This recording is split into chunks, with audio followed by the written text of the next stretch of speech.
Hello, everyone, and welcome back to another episode of the DJ Sessions Presents the Virtual Sessions. I'm your host, Aaron, and right now I'm sitting in the virtual studios in Seattle, Washington, and coming in all the way from Budapest. We have Retroid on the other end. How you doing today, Retroid? Hey, all right. Nice to meet you.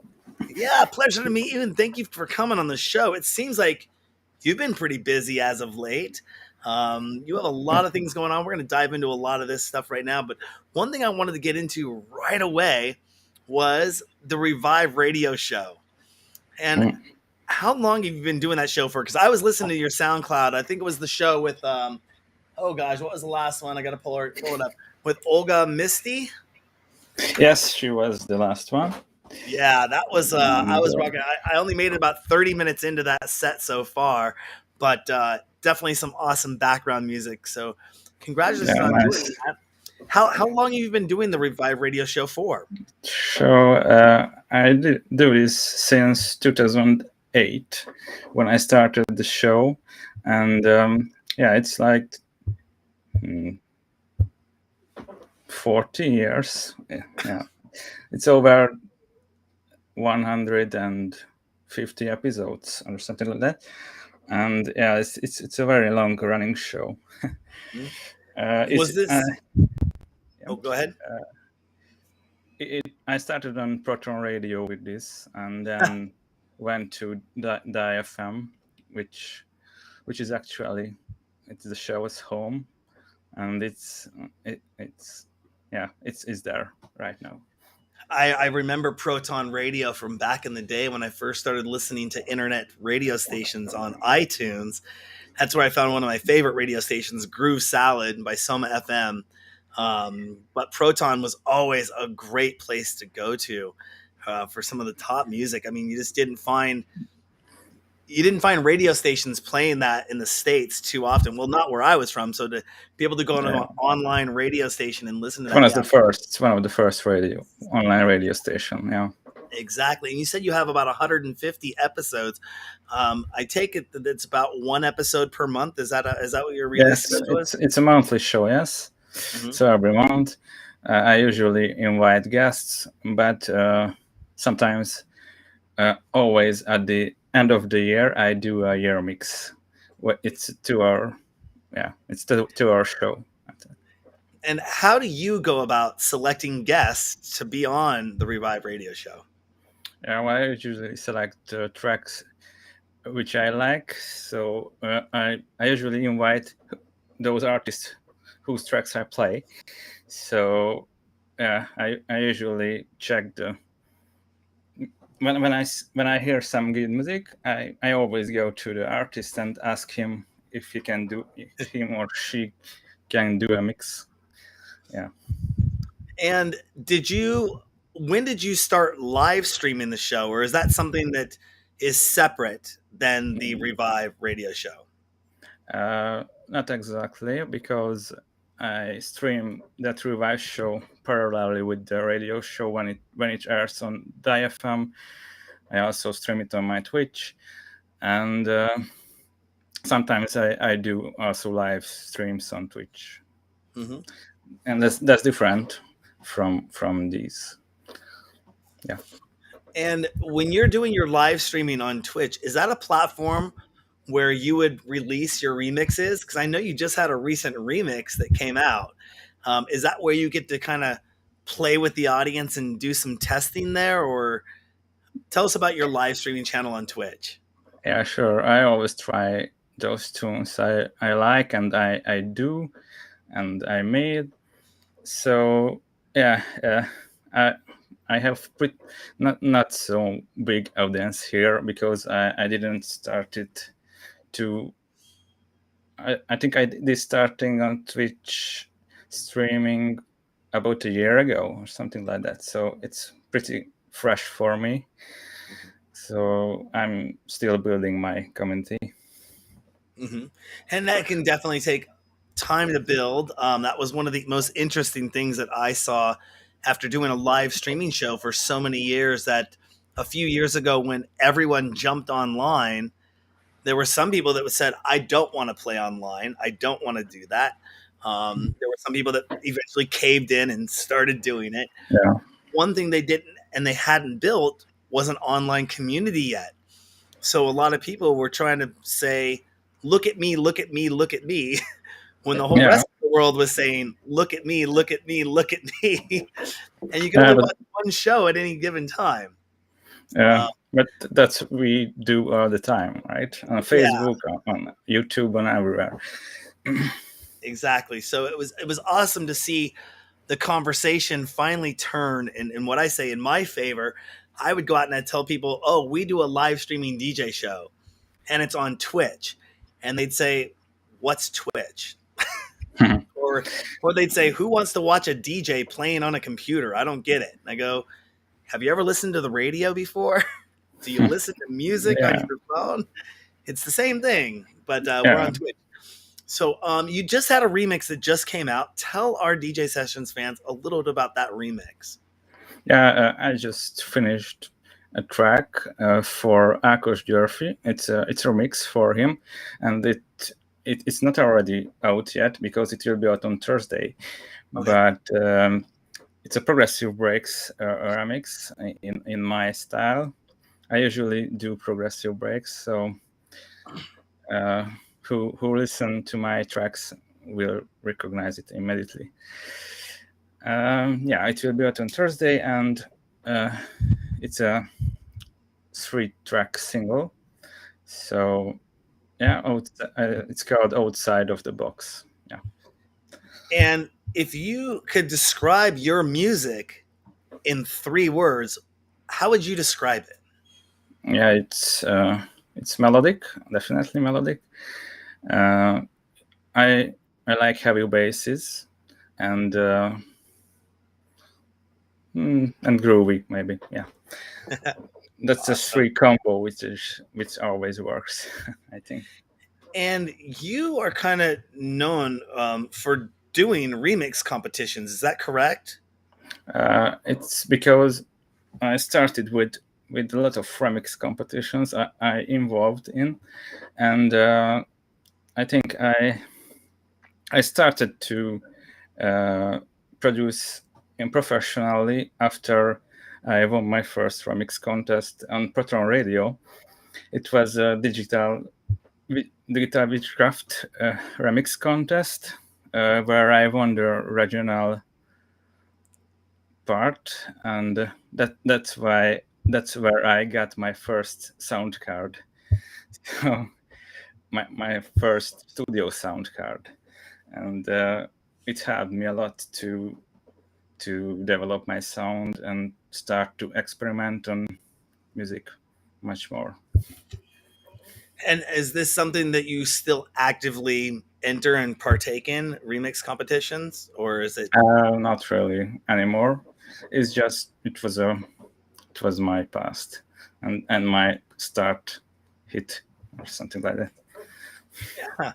And you also mentioned a little something before the show started. We were talking that you're also part of the demo scene. Did I say that correctly?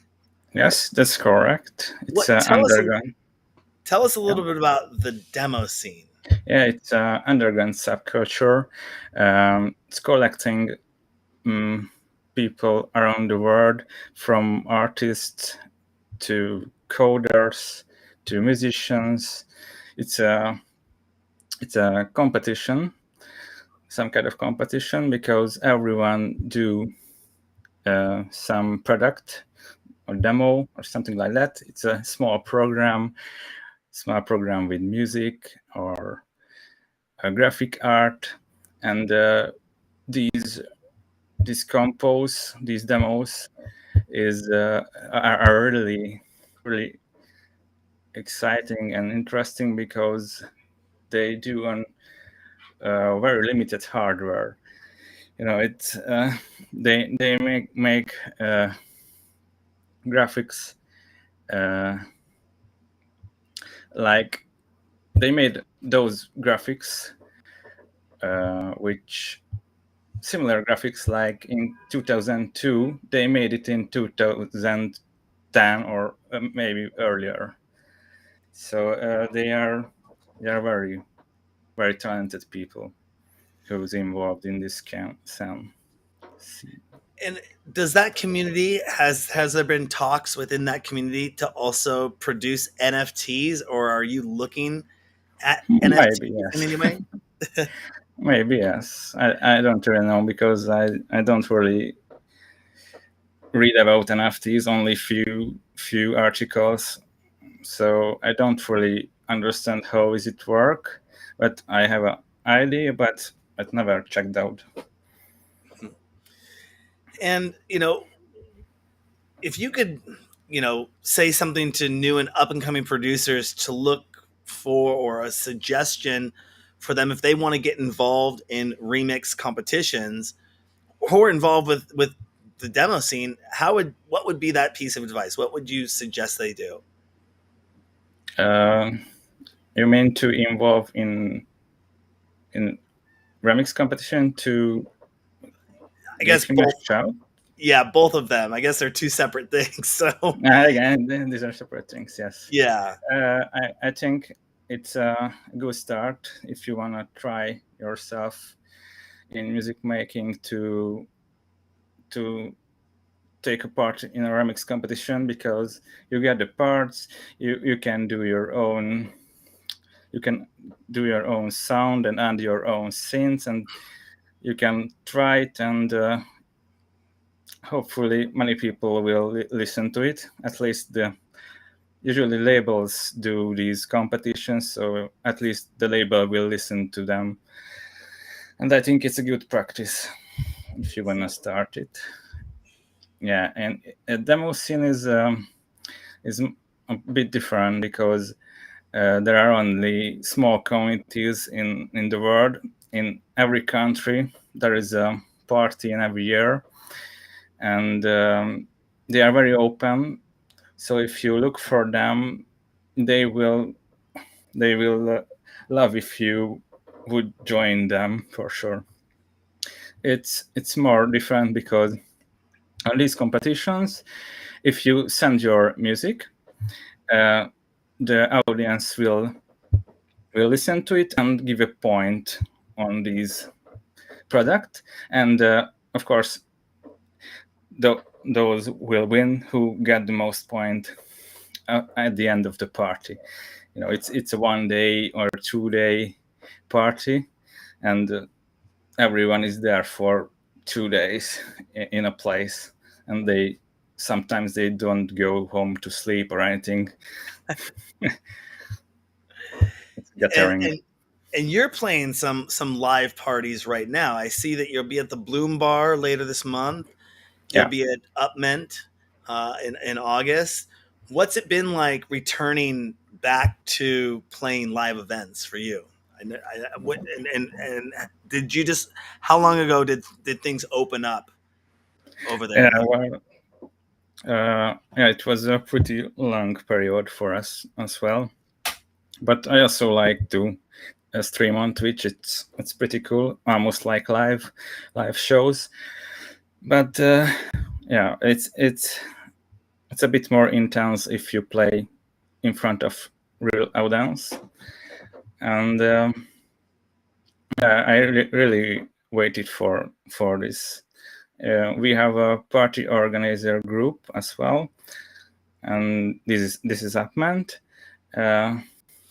We are 3 or 4 people together organizing parties, mostly breakbeat parties, and yeah, that's finally we found a good place for it. If you could host an event without any limitations, name 5 things you would have at that event. You mean DJs or? Oh no, 5 things. It could be anything from the DJs. It could be location. I'll do visual, pretty good visual. I think it's very important if you have a good visual. If I have to find a place, it would be near a lake or something like that, because it's pretty cool. Open air parties, I think, the best nowadays. I like it more than club parties. Hmm. Five things. It's I pretty got hard. two more. We got two more. Hmm. Good question. I was looking at some videos coming in from Tomorrowland, and have you seen the stage for Tomorrowland this year? This year, no. No. Yeah, somebody said it looked like an evil wizard's palace. I was like, Yeah. okay, looks pretty cool. But then I saw them cooking for Tomorrowland. I think it was the backstage cooking. I don't know what they were, but they had a huge grill and they were making all this food for the people at Tomorrowland. It looked really, really awesome. I think if I were to add in, like you said, lighting, outdoor, next to a lake, stage design, Yeah. and food, I'm a huge foodie. I'd love a lot of different Yeah. types of food to be there. Yeah. It could be important if the party is long. Everyone will be fully. When you go to play on stage, do you become a different person when you get on stage? Or are you a different person when you're off stage? Um, Not really. I just love to do that because it it makes more adrenaline for me. Maybe it's the difference, but yeah, it's good. It makes me free a bit more than just producing or in the behind. And does a bigger crowd satisfy you more, or is there another magical element or something that satisfies you when it comes to playing music for a crowd of people? Yeah, sure. I think it does the best if you have a big crowd and there are many people. I I also I played on big festivals as well, on small clubs. I tried everything, and also warmed up, and I was sometimes headliner too. And it's a bit different to warm up or be a headliner. I think I am a bit better for headliner than warm up because I play usually a bit harder music, more dance floor compatible than just listening. I like these atmospheric, easy listen music play on streams and radios. And dance music has been known for its more kind of sexual, kind of hedonistic vibes. But do you think it could be also used for social awareness or political messaging at times? And maybe a different genre or style, like hip hop or something like that. It's more it's better than electronic dance music, I think. Hmm. Have you ever gotten scared when playing an event or nervous? In the beginning, yes, but I get used to it, and nowadays not really. Who is the best promoter that you've ever played for? Hmm. Most professional, I think, the most professional was in Russia. Uh, I played on the Welcome Music 10-year anniversary, and everything was perfect there. The everything was there what I asked, and the crowd was pretty awesome. Very grateful people there, and so everything was perfect.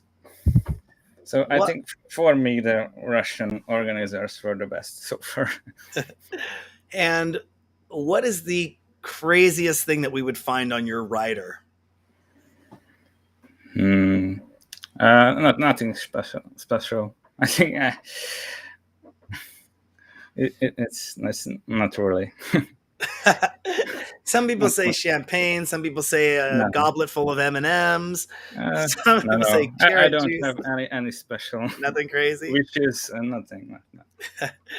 Moving things over into music production, producing music stands synonymous or equal to spending countless hours behind the computer producing your beats. What do you do in your free time to stay fit? Washing the dishes. Yeah, and do some homework.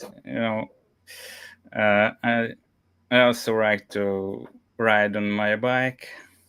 So yeah, these are my these makes me fit. I think. And if you could give a production tip or insight to new producers out there, what would that be? Uh, don't compress your music too much because it will sound so bad and loud, of course, but it will not have any dynamic on your tracks. And it looks like there's a piece of hardware right over behind your shoulder. Yes. Are you more of a hardware producer or software producer or both? I'm more software producer right now, but I'm trying to involve hardware synthesizers as well. But at first, I use VSTs and plugins. Mm-hmm. And what's your favorite DAW to use right now? What do you use mainly? I use FL Studio. It's FL. yeah, yeah. It's so funny that I've been hearing FL Studio more and more and more these days. I used to play with Fruity Loops 3 about 20 some odd years ago. Yes, I And I was, started them. yeah, I thought it was always a fun one to use. It was a great sequencer. And then in college, I bought two pieces of gear. I'm not a musician by any chance. I just thought they were really cool and fun to play with. I bought the Roland MC505 and the Roland SP808, and MIDI synced them together, and that was really kind of fun just playing with those two toys. But they're Yeah. very powerful toys. But yeah, I mean, it was.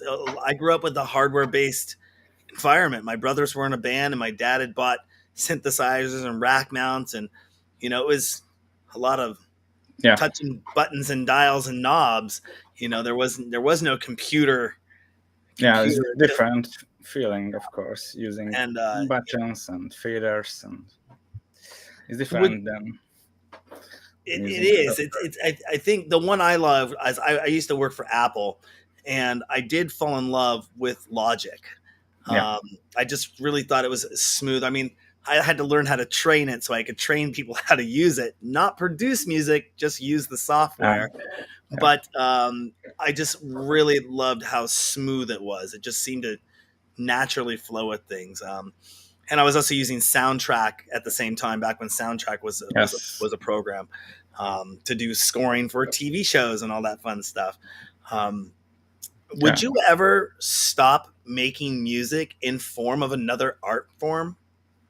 Not really. I tried myself in all art forms, and so there are better graphic designers, better coders, better in other territories, and I will stick to music. Mm-hmm. And I noticed, I was looking on your website. Tell our DJ Sessions fans about Retroid's Club. Yeah, it's just my Patreon site behind that money point, and there are options to support my radio show and to get some early promos from me and from my labels as well. And if you're part of the club, does that get you access to any discounts or any promo materials? What could we expect from that, and how successful has using Patreon been for you as an artist? Yes, I think it's a very good site and a very good thing if you can support an artist with subscriptions, because the music sales, digital sales are very low nowadays, and if an artist have a monthly fix money or something like that, it's a bit more motivating for everyone, and the artist can plan a bit better. Yes, And if you subscribe to Patreon, also you can get my tracks for free. No promo codes or anything. You will get free everything from me. And yeah, I always find out something new to give. So it's worth to watch sometimes. I know one of our DJs uses Patreon the same in a similar way, but the whole debate was always what is the best way that artists can get kind of reoccurring subscriptions, and Twitch is a great platform, but they take a very large percentage Yes. of what you earn there, 50%. Unless you get Yes. higher up, and then you can start getting a 60%. You start getting bigger, they'll maybe give you a 70-30 cut. But even 30% is a pretty big cut, although Twitch is providing the streaming platform, Yeah. which is pretty expensive in Yes. itself to do. But Patreon, PayPal, those ways that artists have been able to kind of make some reoccurring revenue. And now again, I'll bring back up those three little letters, NFTs. And it's going to be interesting to see how NFTs will help an artist over time. If they're making product, if that moves, though, it's one thing to sell it one time, but the kind of point is if you sell it again and sell it again and sell it again, you're now earning residual income on the secondary, tertiary, each time it goes out there. So it'll be interesting to see how NFTs work out. I do have a interview scheduled with the first NFT label in the world. Wow. Coming up here soon. I'm pretty excited about that. If you go to any events this year, major festivals and events, will you be attending ADE this year? Sorry, 80? ADE in Amsterdam? No, I wasn't there yet. No, I don't really know that this 80. Yeah, 80. Yes. Okay, so yes, I always planned to go there, but I never went. But it's one of the most interesting and exciting festival for me. When I check the lineup, I think it's very cool festival. We're pretty excited because it'll be my first year going with the DJ Sessions brand, and we're really excited. We're hopefully going to be partnering with some major players over there, and just letting everyone know that the DJ Sessions will be on site at ADE this year. We're super excited for that. What do you think has been the best decision you've made for your career in all these years? To keep moving and doing this. You should never give up, I think. That's the point. I think the first best thing was when I made my 2 labels. It helped me a lot to find and connect people. Yeah, I think that's the most important things. And a few last questions here.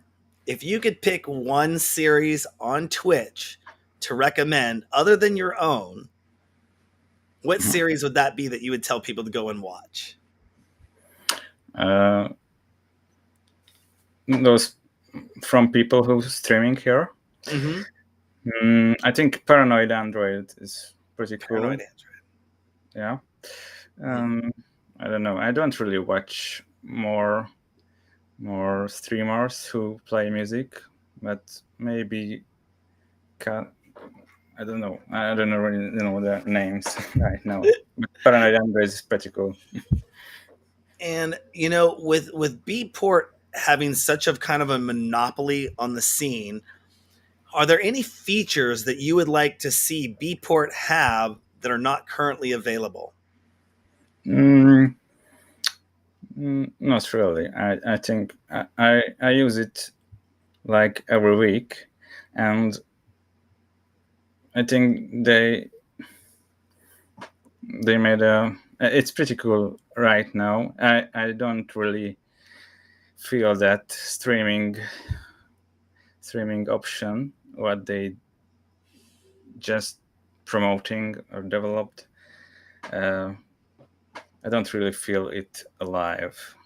Because what if you go to I don't know, to a mountains and you want to play there and there is no internet? How can you stream the music from there? That's the cloud service they're providing. I think that's going to be very interesting to see how that rolls out. I mean, obviously, as a DJ, I've had to tell people always carry 2 or 3 flash drives with your music on it, sure. just in case.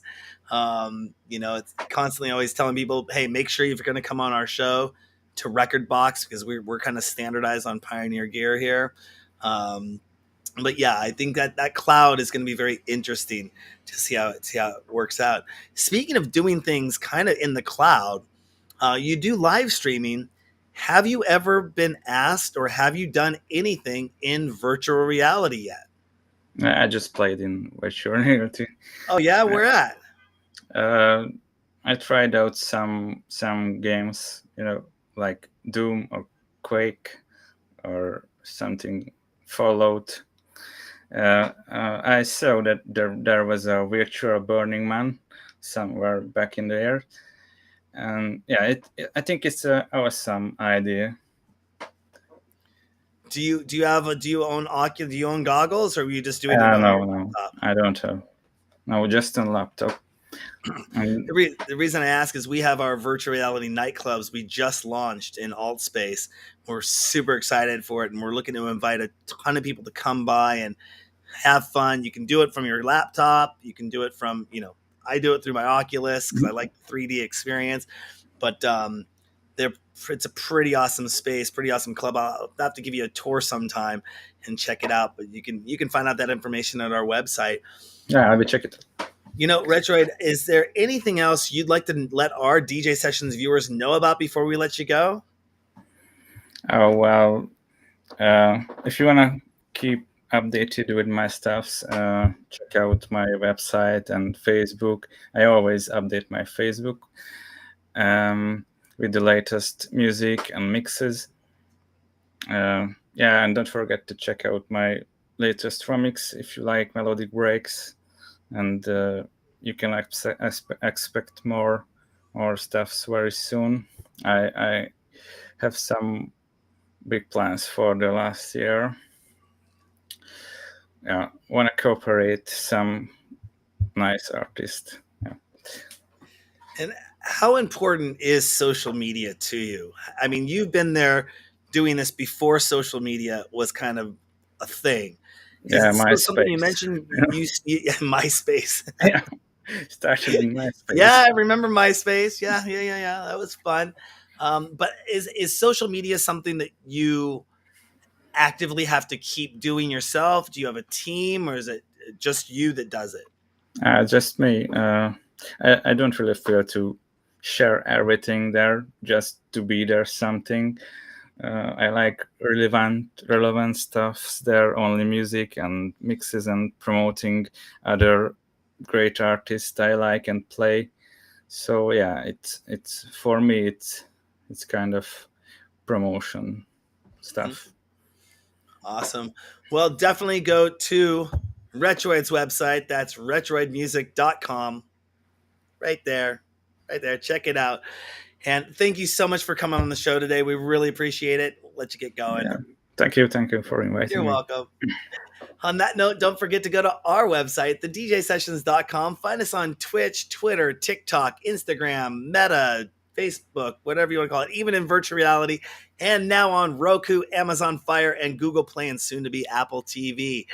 That's Retroid. I always get these two. I always get it mixed up, but that's Retroid coming in from Budapest, and I'm Darren coming to you from the virtual studios in Seattle, Washington for the DJ Sessions.